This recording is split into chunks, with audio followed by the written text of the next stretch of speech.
আমার নেতা সেলিম রেজা হাবিব দ্বিতীয় স্থানে, মানে সর্বোচ্চ ভোটে এখানে বিজয়ী হয়েছেন। এটা এজন্য আমার নেতা সেলিম রেজা হাবিবকে আমরাও ধন্যবাদ জানাই। আমি মোহাম্মদ লুৎফর রহমান, সাবেক সাংগঠনিক সম্পাদক বেড়া উপজেলা বিএনপি। দীর্ঘ আন্দোলন সংগ্রামের পর বিগত 17 বছর আমরা রাজপথে ছিলাম। আমরা একটি গণতান্ত্রিক প্রক্রিয়ায় অবাধ, সুষ্ঠু, নিরপেক্ষ নির্বাচন এবং একটা ভোটের অধিকার ফিরে পাওয়ার জন্য আমরা যুদ্ধ করেছি। আমরা আমাদের নেতা জনাব তারেক রহমানকে দেশে ফিরে আনবার জন্য যে আন্দোলন করেছি, আমরা সেই জনাব তারেক রহমান বাংলাদেশে ফিরে আসার মধ্য দিয়ে 12ই ফেব্রুয়ারি বাংলাদেশে একটু অবাধ, সুষ্ঠু, নিরপেক্ষ নির্বাচনের মধ্য দিয়ে আমাদের বাঙালি জাতির সেই প্রত্যাশা পূরণ হয়েছে। আমাদের এই অধিকার ফিরে পাওয়ার জন্য বাংলাদেশের এক ঝাঁক তরুণ তাদের বেদনাদায়ক আত্মত্যাগের মহিমায় আমরা হাসিনা মুক্ত একটি বাংলাদেশ উপহার পেয়েছি। আমরা আমাদের ভোটের অধিকার ফিরে পেয়েছি।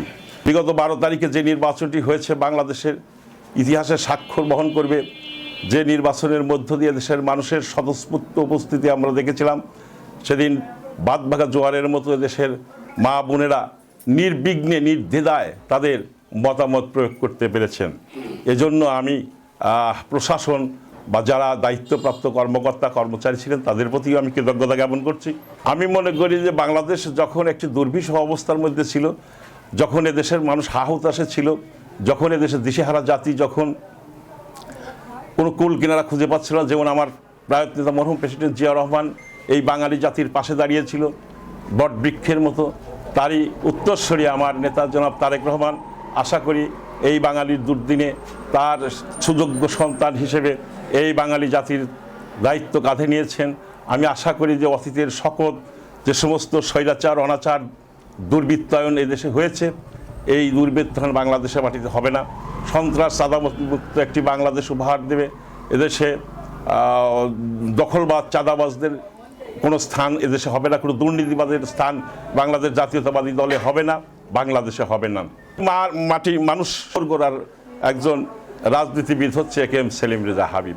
বিগত আন্দোলন সংগ্রামে তার যে অসাধারণ ভূমিকা ছিল, উনি কর্মীদের পাশে থেকে গণতন্ত্র প্রতিষ্ঠার আন্দোলনে তার অসামান্য অবদানের দল ছিল। এই অসামান্য অবদানের পুরস্কার স্বরূপই আমার নেতা জনাব তারেক রহমান তাকে এই পাবনা 2-এ প্রতিনিধিত্ব করবার জন্য ধানের শেষ প্রতীক উপহার দিয়েছিলেন এবং এই পাবনা 2 নির্বাচনী এলাকার মানুষের পাশে ছিলেন, সুখে দুঃখে পাশে ছিলেন, যার প্রতিফলন গত নির্বাচনের মধ্য দিয়ে আমরা পেয়েছি। আমার মনে হয়, আমি যতদূর জানা আছে, বাংলাদেশে মনে হয় সর্বোচ্চ আমার নেতা সেলিম রেজা হাবিব দ্বিতীয় স্থানে, মানে সর্বোচ্চ ভোটে এখানে বিজয়ী হয়েছেন। এটা এজন্য আমার নেতা সেলিম রেজা হাবিবকে আমরাও ধন্যবাদ জানাই। আসলে একজন মানবিক গুণাবলী তার কাছ থেকে দেখার আমার সৌভাগ্য হয়েছে। একজন মানুষ, একজন নেতার মধ্যে যে সমস্ত গুণাবলী থাকা দরকার, আমার নেতা সেলিম রেজা হাবিবের মধ্যে সেই গুণাবলীগুলো আছে বলে আমরা মনে করি। বিগত আমলে যখন উনি এমপি ছিলেন তখন উনি একজন শিক্ষা অনুরাগী মানুষ। তার প্রায় 12টি শিক্ষা প্রতিষ্ঠান সেলিম রেজা হাবিবের গড়া। আজকে যে রাস্তাঘাটের যে সমস্ত উন্নয়ন হয়েছিলেন, একমাত্র সেলিম রেজা হাবিবই দাবিদার। পাবনা 2-এর উন্নয়নের রূপকার হিসেবে আমরা সেলিম রেজা হাবিবকেই ভাবি, এদেশের মানুষ ভাবে। তারই ধারাবাহিকতায় গত 12 তারিখে যে বিস্ফোরণ ঘটিয়েছে, 1,38,000 ভোটের ব্যবধানে তার প্রতিদ্বন্দ্বী প্রার্থীকে সে পরাজিত করেছেন। সেলিম রেজা হাবিবের 2 নয়ন, আমাদের ভাষায় আছে সেলিম রেজা হাবিবের 2 নয়ন, পাবনা 2-এর উন্নয়ন।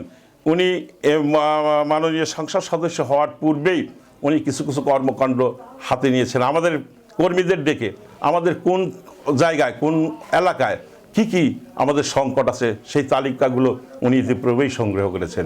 আশা করি সেলিম ভাইয়ের হাত ধরে এই পাবনা অবহেলিত, আমার পাশে একটা বিরাট চর অঞ্চল আছে যেটা সেলিম ভাই এই পাবনা 2-এর অন্তর্ভুক্ত, সেটা ডেভেলপমেন্টের জন্য সেলিম ভাই কাজ করবেন বলে উনি ইতিপূর্বেই ঘোষণা করেছেন।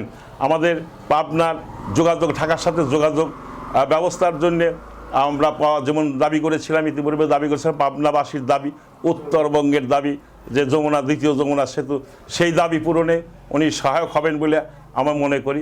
ইনশাল্লাহ শিক্ষার মান উন্নয়ন, এদেশের মানুষের যোগাযোগ ব্যবস্থা, এদেশ মাদক মুক্ত, সন্ত্রাস মুক্ত সমাজ গঠনে তার অবদান থাকবে, এটা আমি বিশ্বাস করি।